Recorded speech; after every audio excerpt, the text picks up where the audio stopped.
And we're on to our next topic.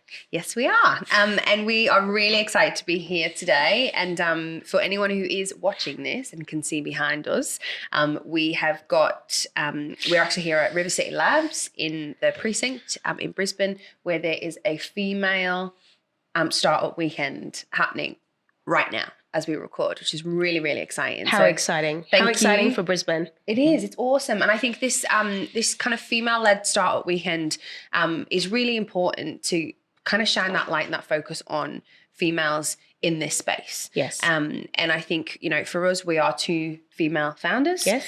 We have been on our own entrepreneurial journey in the last 12 months or so. And I think it's a very different space for females than it is for males. We're coming from completely different lives, completely different mindsets. And we're breaking barriers and creating a movement beyond just the movement of women being empowered and actually speaking up. We're actually now looking to take over the world. Oh, well, okay. Yes, well, that's my position. Okay, well, I'll be right there with you, love. But to have this conversation, I think we decided we're going to speak to a few people throughout the day. Yeah.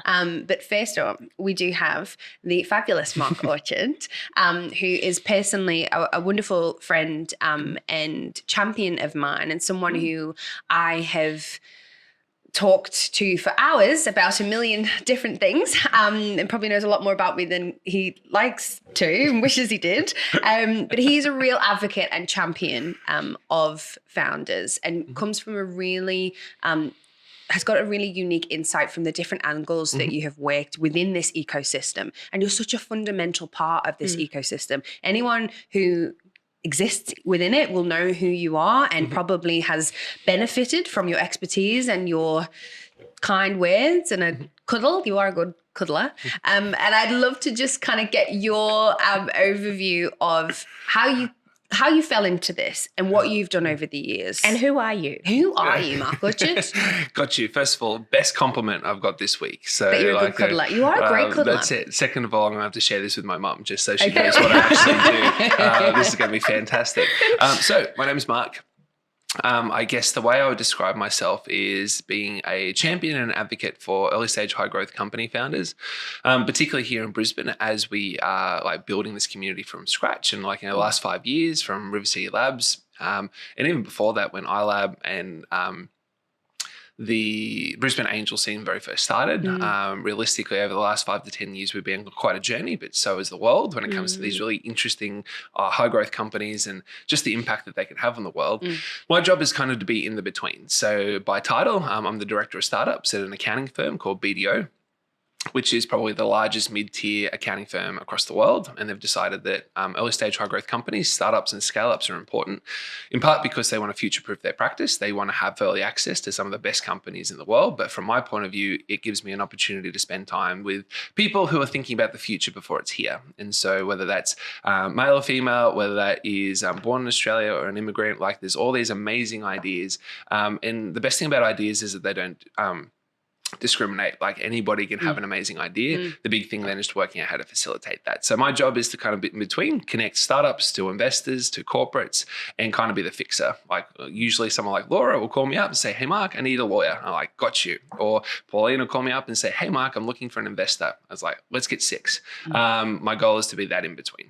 You really are the person that makes it happen. The glue. I think. Yes, the glue. absolutely. And not only that, the support framework. Yes. It just sounds like it sounds like you're playing a really important role, and not only one that's important because it's you who's driving it, but the company you're working for is taking this quite seriously. They are, and it was quite an adventure how I got there.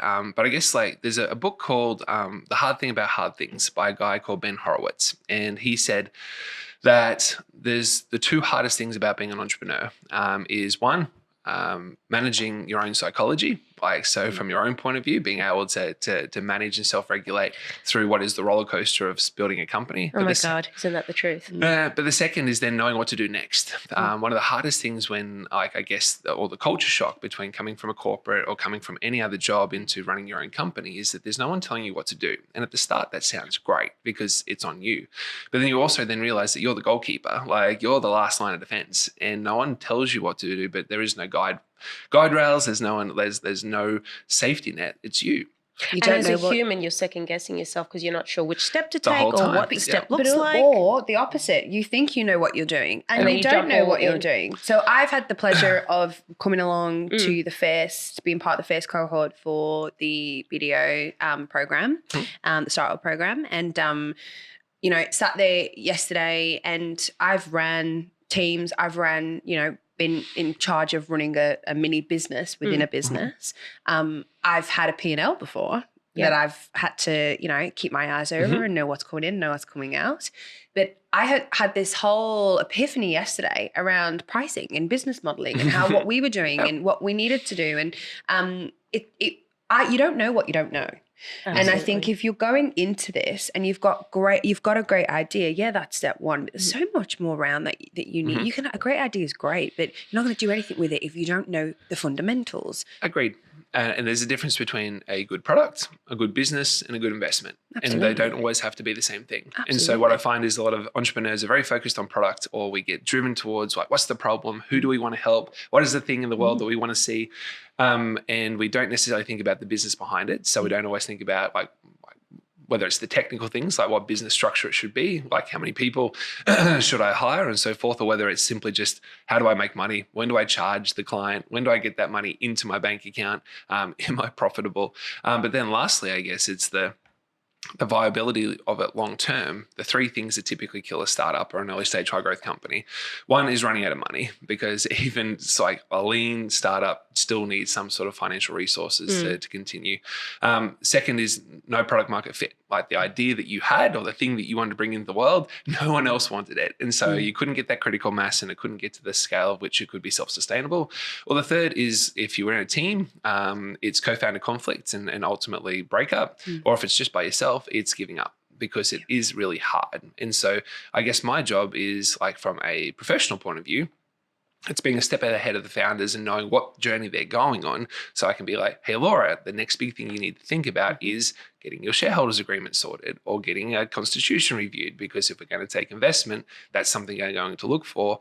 Or from a personal point of view, it's like, hey, Laura, this is really hard. Do you want to have a coffee today or a tequila shot? Like, do you want to tell me all the things that are going well, or do you want to, like, are we celebrating or are we commiserating today? Because like one of the things I find is that there's no word in the English language that describes having your best and worst day at the same time. And as a founder, like, you can literally have signed your biggest deal, lost your best employee, your mum could be sick, and like, you know, and you're going to have to work till 12 o'clock that day to get through all the mountain of like emails and stuff that are on your desk. You are literally having the best, worst day. And sometimes so being able to communicate that to your parents, to your partner, to your brothers and like who want to help but don't get the feeling. Sometimes that's really hard. And so like that's where I sometimes find I fit in, which is I'm just cheap therapy. So that takes us to the why. Why are you doing this? And it sounds like you talked a bit about your professional service and what you're doing, but I sense a bit of personal attributes there. 100%. Yeah, got you. So for me, part of the reason why I'm doing this is because I know how much it hurts. So back in the good old days, like I was a financial planner, decided that I wanted to get my soul back from the corporates that I was working for at the time, decided to start my own financial planning firm. And look, when you're a financial planner, the irony is that like you don't know how to run your business necessarily, but you're telling other people what to do with their money and their investments. And so there always felt like this tension that I couldn't always tell the truth about how I was feeling, I was going through, because I wanted my clients and my staff to have certainty. But I made every single small business mistake you can make. I started with a solution rather than a problem. I didn't have an ideal client. My pricing was all over the place. I was losing money every time I sold a financial plan or got a client. And it wasn't until a mentor took me aside and said, Marc, bless you, but like you're doing this all wrong, and being stubborn because you have to have confidence. It was like I know what I'm doing, and it's like actually I don't. And so when we broke down all the questions, I suddenly realized that I was trying too hard to be something that I wasn't, and that was in control. And so I guess when I decided to sell the financial planning business, we saw the Royal Commission coming. We decided we either needed to have a investor to help us to do our compliance so that we could be truly independent, or we had to find an exit out of the company before the Royal Commission all happened. We ended up finding someone who wanted to buy our business, which was great. But one of the things I didn't forget was just how hard it was. I got exactly what I asked for, and that was the problem. I got to start a business, but I didn't know what I was signing up for. And what I would have loved is just somebody to come in at that moment and to help me through. And so I guess I'd be the change you seek. I got into a situation where, because the thing is, I'm not super passionate about startups specifically or the companies. I'm really passionate about the founders doing their life's best work. And the problem with these companies is that they can start sometimes they can either ruin the dream because you have this passion that you want to bring into the world, but because of the way it's happening to you, you feel like you're burning out or you're not enough or you're not doing it right. Yeah. Or vice versa, it turns into a Frankenstein where this thing that you've built that was supposed to give you freedom, was supposed to give you impact, was supposed to mean that it cared, turns into the very thing you don't want it to be, which is compromised, like it's not helping in the way you wanted, you've brought the wrong people in, you've got an losing investor. the vision. Yeah, the vision's gone or it's compromised, and all of a sudden you no longer believe in it. And like for me, being able to have someone who understands the pain but understands the way through, like my goal was like, well, I'm never going to do that again. If I'm going to start another business, I'm going to learn how and I'm going to work out why mine didn't work the way I wanted it to, and how then from that point of view, what could I do next time to do it better? And it just happened to be that I got myself in this situation where I got to be in a no-lose situation. If I want to start another business, I've got all these amazing contacts and people and all this wisdom that I've been able to get from other people. But on the flip side, in the short term, I get to help like amazing people like you both, to do what you're passionate about, to see what's coming around the corner. And the moments that are tough, it's to give you a hug. And the moments that are great, it's to put you on a platform. It's to be able to help you with your first key customer or client and just feel like that there's somebody who understands what you're going through. It sounds like you are exactly where you need to be right now. Probably, yes. And that's pretty amazing. I want to ask a question just to try and get us thinking a little bit about the entrepreneur, okay? And I'm using that word and not founder. Yep. Because I believe that you can be an entrepreneur, but not necessarily a founder yet. Yep. How do you know if you're an entrepreneur, Marc? I mean, have you seen a pattern and a certain behavior set in people? Have you looked at someone and thought, you're an entrepreneur? Can we define an entrepreneur? Can you tell us what is an entrepreneur? Got you. So, I mean, first of all, the definition of entrepreneur is quite different to different people. But in my head, the key thing about being an entrepreneur versus, say, a small business owner is that if you're a small business owner, your goal is to be able to build a business that is already validated in the market, but is just yours. So if you're building an architect company or if you're making an engineering company, like there's already other engineering companies out. So you can see it and you can see it working and you go, I would want to build one. The way that you go about that is very different than being an entrepreneur, which is typically entrepreneurship is having a vision for something that is either not yet in the world or is a very different application of something that already is in the world, and being able to first work out and validate, should it be in the world? Like, can it actually be done? So you're almost more of a mad scientist to start than you are a business person, because you've got all these assumptions you have to validate. You've got all these people that you need to talk to. But through that process, you're violently giving birth to a business if there's some sort of market demand for it. And so the entrepreneur skill set is very different to a small business skill set, because what usually a small business skill set is much more about management. It's much more about adaptation and process and being able to put the right step. It's kind of like being a chef. You're literally like you're taking someone else's recipe, you're putting it out, you're building it, and hopefully by the end of it, you get the cake you're trying to build. Whereas if you're an entrepreneur, there's no recipe. Like you're literally making it up in real time. And the goal is then to be able to work out, should this thing exist? And if it does, or it should, how do I make it work? And the reason why I think that when we think about females in business and female entrepreneurship, sometimes female like starting a small business and starting a startup are thrown in the same box, because it's like starting a business. There's two very different types of skill sets and two very different reasons why a woman who's interested in starting a business would, like, between those two options, there's two very different things that they'd want to consider. And so I guess like when I'm thinking about supporting and being a champion and advocate for female founders, sometimes it's being able to divorce first what their intention of being in business is in the first place. And from there we can work out what is the skill set they need to make that work. So I'm a female, obviously. We just checked. No. What when you were talking and when you were describing that, my levels of comfort started to move a little bit, right? Oh. And the reason why is this, because as a female, I look at an entrepreneur and I think of Mark Zuckerberg, Yep. who needs to be dressed in his jeans and a t-shirt and shoes and be a man-child who's created a fantastic business. And I've already missed the boat because I've been incubating this passion or idea and I've thought about it a couple of times and then it keeps showing up in my life as I go through. Yes. And then I go, I really wish I could do that, but maybe someone else will do it. So I'm not thinking or associating myself as an entrepreneur, but I have an idea. And I also feel like I cannot let go of the idea because it keeps coming back to me and haunting me. Yep.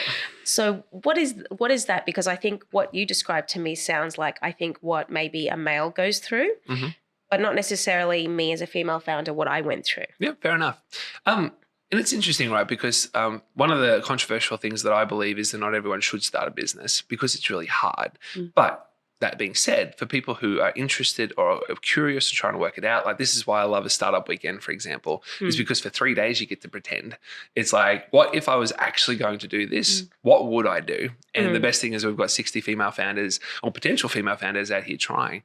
But I think one of the things that one of the key things to work out is what to do next, regardless of whether or not you actually want to start something like full on. And particularly one of the things I'm mindful of is not talking on behalf of women because obviously I have my own perspective to bring into this. But with the female founders that I've worked with, 3 things that they tend to and I think in entrepreneurship specifically, one is that they need someone to believe in them that's not them. Because realistically, like what I find with female founders is that they are amazing advocates for their best friend or the people around them. For everyone. And they're horrible at being advocating for themselves. Yes. And I don't want to genderize it specifically. Oh, but it's so true. It is so true. Yeah, but there's statistics on it. What I find is that if I was talking to you, Pauline, about your business, the biggest advocate in this room would be Laura and vice versa. And then if I took both of you and was talking to you personally, you'd tell me about all the things you're not sure about or insecure about. And you're doing wrong. Yeah. And that's what you'll lead with. Whereas like, sometimes with my male founders, the conversation just starts in a different place. Like, and it's not so much that it's what I'm doing well and what I'm doing wrong. It's the problem. Like it's what I'm trying to fix. It's almost like a handyman kind of like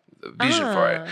The second thing with female founders is that they're much more driven by impact than like, other traditional drivers for business. So like, whether it is trying to make a lot of money, whether it is trying to change the world in this big, like, huge scale way, oftentimes like, female founders have a very personal reason why they want to do the thing they do. So either they really love the product, like there's something they go, man, this would be amazing, or their best friend had cancer, or like this thing like they really are passionate about. Like my wife is passionate about dogs, so if she was ever going to start a business, it would be around dogs. There's a feeling about it first, but the next step in regards to actually turning that into something is so overwhelming, and you're like the process of trying to work out, like, do I validate myself and my idea at the same time? How do I know if I'm an entrepreneur?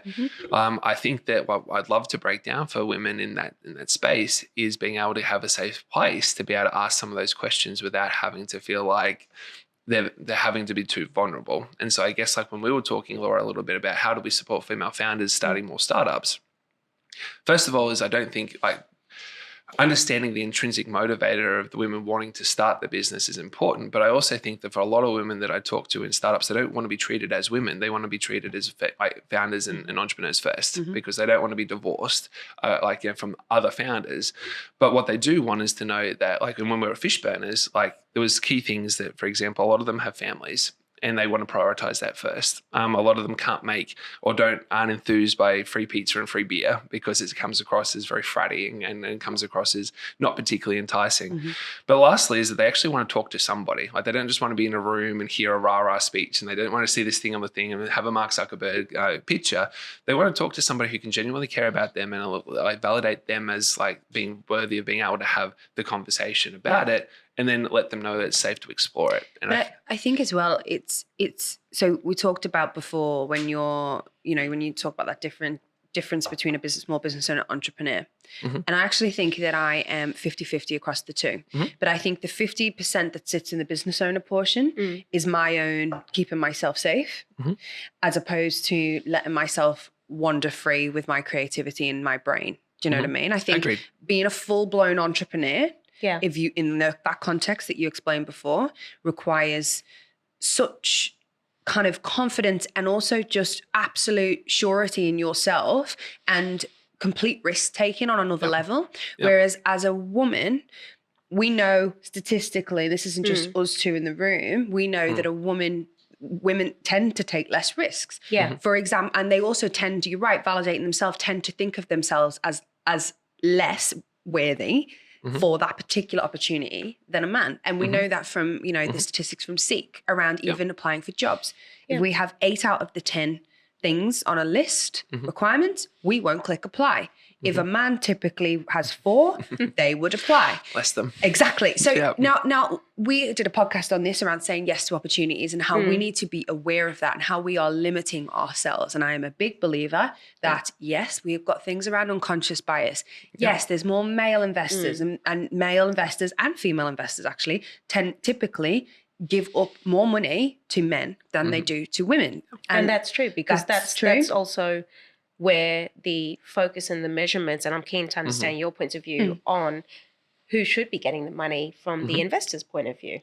But I think it's not. This is a whole. It's a societal issue, and but it starts with us. It really does start with us. Yeah, I don't think it has anything to do with entrepreneur versus small business. It's about if women have an idea, whether it's adopting an entrepreneurial product, which is new and innovative and not in the market, or whether it's creating a business, may already exist, but even taking the leap or the step to even start something, we take longer to make the decision. We do try and associate with something in our belief system. And this is also statistically proven. We take longer. It's up, actually, statistics this year, a report came out. I think it was the Catalyst when it was talking about leadership in women. And we talked about this recently when we were on a diversity panel, where it's definitely shown that it's around the age of 40 where women actually self-assessment of their level of confidence and capability dramatically shifts, and then they start to take over men. But up until that age, they absolutely, if they were to do a self-assessment like the job application, they would absolutely completely be self-critical. And my advice then to women, and even I had to do this to myself because my husband told me a long time ago, think like a man, is to actually go, don't believe my own lens that I'm looking at myself through, and start actually believing the things that people are showing, either through the opportunities they give me or my biggest cheerleaders in the world, and trust their gut. Because it's so hard for us to make our own judgment. And I don't believe that the ecosystem, how it currently looks, I mean, I know I love this Brisbane startup ecosystem. I think it's incredible. I think it's come from it's come from nothing in such a short amount of time, and there's a real buzz about it. But I actually don't think the ecosystem supports that for that very reason as much as it does for males. In the same way, corporates, they're changing now, but they don't support working full time and you know, not flexible on letting you work from home and that kind of thing. In the same way, a woman in corporate, when she hits that stride of where she could take that job to the next level, but thinks, hold on a minute, that's more time away from my kids. And right now, I look after them more than my husband does, which is typical in most homes. I do more of the cleaning and look after the home, which is typical in most homes. I also look after my parents, and I look after his parents as well, because that's typical in most homes. And I'm the glue in the network of the family household. I'm the matriarch. And you know what? If I take that job, I'm going to bear myself out and someone's going to suffer, and I care about my family more, so I'm not going to take it. Now, that is so sad for that corporate, because that corporate could have had someone, if they'd have facilitated slightly better, someone who could have absolutely killed it and really made an impact in their business. And I feel like in the same scenario for the startup ecosystem here and startup ecosystems everywhere, if they just looked at facilitating for women a little bit better, I think we'd see a lot more people be more confident and comfortable in taking the step. Completely agree. And the best thing about this podcast is I'm probably learning more than I'm going to be able to offer from an opinion, only because like you're going to need therapy after this. But the best thing is that like, and I guess one of the things I'm mindful of is that like as a man in this situation, my goal is to be supportive, and my goal is to be able to open these doors and be an advocate and be a champion. But it's also not to speak on behalf of the female founders that I have. And the best thing about being in these situations is you get to shut up and you get to actually listen to like what the situation is, because even from my point of view, like it's not a question of competency, it's a question of confidence. It is. So if you go, okay, well, how do you maximize this environment to be able to make sure that this isn't just a claim for equal opportunity, it's a claim for like equal context to be able to allow the system to support like the things in it equally, rather than simply being able to like, you know, continue what's probably been like, you know, 200 odd years of like, you know, corporate mechanics or startup mechanics. From my point of view, like, I guess from like, you've both started businesses, you've both like, you've taken the leap. Like, what was the moment that made you choose that? For mine was it's been now 2 years. So I've been in this from idea. And I had an idea on the desperate need of myself. So I'm the customer, really. Yep. So I absolutely was the epitome of juggle struggle. I was doing a consulting. I had 2 jobs. I'm an IT consultant and do IT recovery for corporates. And I was working in a high demanding job. Had a huge team. I had a consulting gig on the side that I used to go and have to do all of these things for, and then home, and exactly what Laura described. And I needed something to help juggle it all. And I'm a true techo, so I actually need to have gadgets and tools and everything organized. And I'm a bit OCD. This is why we're opposite again. It's like I basically needed, and I came up with an idea, and people always refer to it, oh, you basically put yourself into an app, because I'm a super organizer. So I did, and that's what I wanted. So I truly wanted to build something like that to satisfy my need. For me to make from idea to actually do something about it was 12 months. It probably could have been shorter.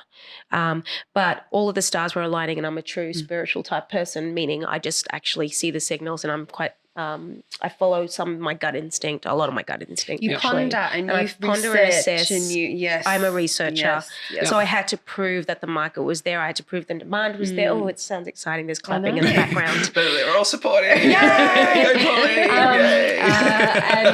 And I just think that gave me the confidence with my facts. I had true supporters around me that basically I got to the point where like, stuff it, I've been sitting on this too long. I have to do something. Yep, got you. For me, it was I went through a really big personal journey this year. And it was say confidence. I've always found myself to be quite a confident person. I'm not really scared of anything. I take risks all the time. But deep down, I'm not confident. And deep down, the risks that I take have never been, they look risky to other people, but I've always had a plan, right? I've always had a plan. So everyone else would be like, oh, wow, you just did that. And I'm like, yeah, but really, no, I had thought about it. And I make decisions super fast and quite instinctively as well. But with this was really hard. Like this was one of those rare times where I had no idea that I always thought I couldn't do it. It wasn't an option until it just kind of, when the stars align, it presents itself, and it was just like glaring at me and shouting at me to go and do it. And then I thought, what have I got to lose? And I basically downplayed it. So what I did is to make it a less crazy risk, I went, right, well, you're not trying to take over and be a multi-million-dollar business. Let's just make a little amount this year. And you know what? If it all goes wrong, this is what I can go and do. It's your fallback plan. Yeah. And I downplayed it. And what was interesting is when I spoke to you, Marc, and I said, but now, a few months in, I'm thinking this could be a bit bigger. And you were like, why did you think this wasn't going to be big? That's true. I was like, I feel like I'm seeing a future where this is a big thing, Laura. Yeah. And you're like, really? And I was like, yeah. That was my own. And isn't that funny? Because when I heard of what Laura was doing, and I knew Laura and Ben, and I was just like, this is so, you guys, this is huge. This is amazing. So it's definitely, I think it sounds like you were doing that internal critique. And because it was something personal, as in you were taking a leap to count on you rather than having a business to fall back on or someone else to fall back on. So I think that's where it's nerves to came. your point. We have to be better at being our own cheerleaders. So if you had one thing to say to sum it all up as we finish, what would it be to female budding entrepreneurs, maybe the entrepreneur that's sat in a business with this idea and pondering it? What would you say to them? Yeah, got you. And look, I'm mindful that if there's people watching this podcast or watching the video that comes along with this podcast, they're either like an ambitious female or somebody who resonates with wanting to be able to make change or impact. 2 is that they possibly would consider starting a business or a startup, however that's formed. But 3, that if there's something practical, that it better not just be generic advice. So I guess that the best thing I can suggest right now is that 3 things. 1 is to ask a set of questions that allow you to be able to like get something on paper. So like, what is it that I want to build? Why wouldn't I build it? Is that true? Like, is that thing that would stop me true? Is it really true? What would I do if that thought or that feeling wasn't true? And be able to share that with somebody. Because what I find is a lot of the time it stays in the head. It's great. It's like if you could just write it down and say, hey, honey, or hey, best friend, or hey, like person like on the bus. A trusted, It's like in my head I was thinking about this. This is the idea. This is why I don't think I should do it. Like this is like, what do you think? What I find is that oftentimes, even with just a conversation, sometimes you can downplay it so much that the other person goes, I don't know if it's the right thing to actually say, yeah, you should try. By putting it on a piece of paper, sometimes that can help. Second is that going back to with what you both said, oftentimes there is a stereotype around a startup founder or so forth that they're like a 23-year-old hooded like bro like coding in a basement. But the amazing thing is that at River Sea Labs, at Fishburners, at all the co-working spaces, there are these amazing, fierce, like female-led founding like businesses, and they might be a single founder, they might be part of a team. There's people that you can genuinely see and have a coffee or a conversation with and say, hey, I just want to hear your story and I want to see if you're like me. And I think that you guys are both girls. That's probably the worst term to be able to put in this. But like Don't worry, we're still using it. That's it. You are amazing humans. Like superpowers, that's what that's we have. it. Like you are a testament to the fact that you're trying to get content and people out there knowing that they're safe to ask these questions. But then lastly, I guess like the going back to what you both said, you almost came up with a plan B. It was almost like, all right, so what do I need to convince myself in order to feel like taking in the first step like is an okay thing to do? You got support around you. You found somebody that cared about you to validate you, both you and your idea, and not in a permission way, just a confirmation way. You came up with a plan B. So this is the worst case scenario. If this all blows up, like I know what I'm going to do instead. Yeah. But then lastly is that like I feel like the hero moment for you both was the moment where you actually saw a part of it come to life. And I feel like for most women, that's the thing I wish for them, is to get further enough through the part that they go, that's why I tried. Like even if I stop now, then I can be happy with the fact that I helped one person or I did one thing or I made one video or there was one person using my app. If you can get to the hero moment, if you can redefine that whole process to be able to say, I just want one person to try this, I just want to do one video, then you haven't lost. Like if nothing else, you can say, so don't I've tried. take it as a live or die situation that you're embarking on, but take it as an experience and a step that you're about to take, which is going to, regardless of where you start, you end up or stop, you're still going to be winning. That's it. Make the hero moment. Like I say, the hero moment would be this thing happening. And if I can just get to that point, it's success, even if it's not a business. And that you know is what such good advice. It's such good advice. And you know what you'll find as well, which I think I certainly found, once you get to that little first moment, it's a bit like losing weight, isn't it? Or like trying to get fit. What is that? Like, that's another topic. Yeah, I've got no advice on that. But you know, like when you start, it's that lovely little multiplier effect. So like you don't want to really start, and then you think, okay, fine, because it's too big, it's too overwhelming. hard. But you know, you just go for that like one run, and I'm saying this like I run, I don't. Or you know, you eat that one salad instead of that, and then a week later, actually, I can see that I'm starting to lose a bit, which then gives you the confidence for the next thing. Yeah. So if you get to that one hero moment, you realize you've done a little bit, and you've actually proven to yourself, the self-doubt, it's like the opposite of self-doubt. You're actually proving that you can do a little bit at a time, and then you get more ideas, and then you get bolder, and then you take a different risk, and then you go bigger again. And that is how this happens. It's not that you go overnight from I'm working in a corporate with my 5 kids at home with an idea to now I am Mark Zuckerberg. That doesn't happen like that. Yes. There's a whole pathway that might take you 4 or 5 years till you're in your own office, whatever. Like it's your journey. And I think every single one is unique. Yep. It's just about taking the first step. Before I know we're going to wrap up soon, but I think it's really important for us to reflect on, we as females already have our own inbuilt critiquing machine. So I think we need to be bolder and take the risk, because we know our own self-reflection and self-awareness and critiquing and judgment isn't real. Will catch us. No, it'll catch us. I think it's a positive. If we turn it into a positive, like it's a skill. Because I actually love that. Right. So we turn it into a skill. So don't be scared if you're self-judgment, self-critiquing. Get those people around you, get the support network in your tribe helping you, whether it's one person or many, and follow the steps and just take it as it comes. But when you start to do self-judge and use your gut and your instinct, listen to that, because that's actually a positive skill. And a lot of, guys, males, actually don't have that because they're going all balls in. Right?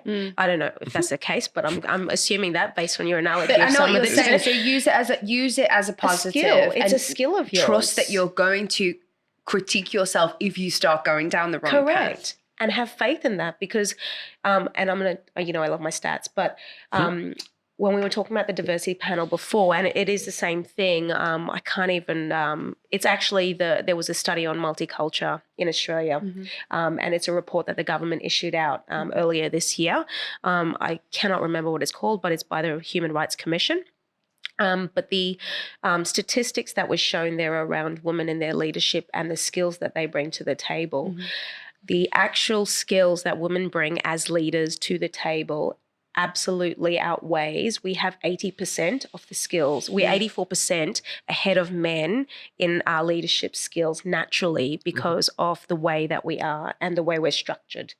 So unfortunately, what hasn't happened and is now changing, and it is changing, is that we obviously, it's not really looked on as something positive in the typical stereotype of running a business and what it looks like to be a leader and a business manager or an owner, because it hasn't been favored in that way, and because companies have built in the way they are over the last 100 years in the whole industrial revolution. That is the way it was, and that's what leaderships were, and it wasn't looked positive. It hasn't been looked at upon positively, the skills and attributes women have to bring. But now, with the startup hype, with the entrepreneur hype, although sometimes can be a bit dramatic and people go, oh, it's a bit overwhelming, it is actually a good thing, because it's culturally shifting the acceptance of women to demonstrate their natural talents and skills and bring that to the table as a new form of leadership. So women, trust your gut and keep going, and trust your skills, even the potentially perceived negative ones. And if you're in Brisbane, go and find Marc Orchard. For a cuddle. Thank you both for championing this, because realistically, the only reason why you can authentically talk to this is because you've both done this. And I feel like that one of the most important things when I'm talking to startup founders is that there's a lot of people who want to give you advice, and there's a lot of people who want to give you criticism. Never take criticism from someone you wouldn't take advice from, but also to find the people who have already done this. Those are the people that authentically be able to share stories that you can relate to. And I feel like the reason why you can talk to this is because you've done it. And so thank you. And likewise yourself, I really have found, I'm going to talk to you offline, by the way, but I think you're amazing, and what you're doing for Brisbane and for Australia in the actual, entrepreneur leadership champion and advocacy is amazing. So well done. And thank you so much for joining us. You're welcome. Thank you. Thanks, Marc. Thank you for listening to another Splash of Colour. Tune into our next episode, and don't forget to subscribe to our YouTube, Spotify or iTunes channels, or you can check us out on LinkedIn, Facebook and Instagram.